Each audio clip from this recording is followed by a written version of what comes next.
RSS एक शैतान संगठन है क्या भारतीय जनता पार्टी सिर्फ एक परछाई मात्र है और यह देश की सबसे बड़ी पार्टी की औकात एक क्षेत्रीय दल से भी कम है?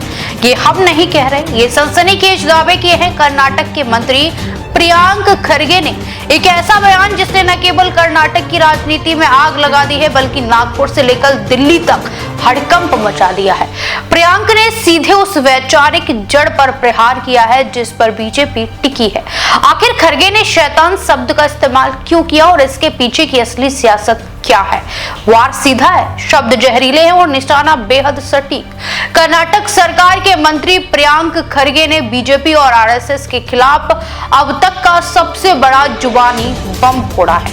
खरगे ने बीजेपी को ललकारते हुए कहा कि आप जिसे विश्व की सबसे बड़ी पार्टी कहते हैं उसका वजूद बिना आरएसएस के शून्य है। प्रियांक ने वार किया कि आरएसएस एक शैतान संगठन है, दावा किया कि बीजेपी सिर्फ शैतान की परछाई है।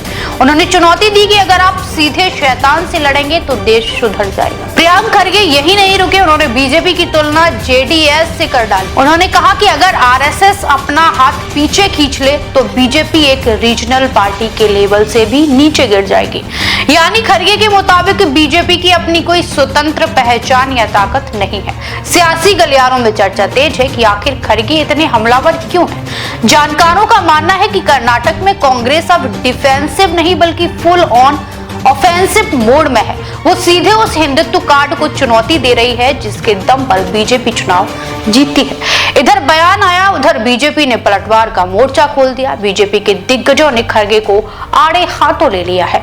बीजेपी नेताओं ने अपनी अपनी प्रतिक्रियाएं भी जारी की हैं। किसने क्या कहा वो जरा सुनिए। बीवाई विजेंद्र ने कहा कि कांग्रेस की मानसिकता हिंदू विरोधी है, खरगे को माफी मांगनी चाहिए। वहीं आर.के. अशोक ने कहा कि बिना संस्कार के खरगे ऐसे ही भाषा बोल सकते हैं। बीजेपी प्रवक्ता तो खुद भ्रष्टाचार के दलदल में है, वो पवित्र संगठन को शैतान कह रहे हैं।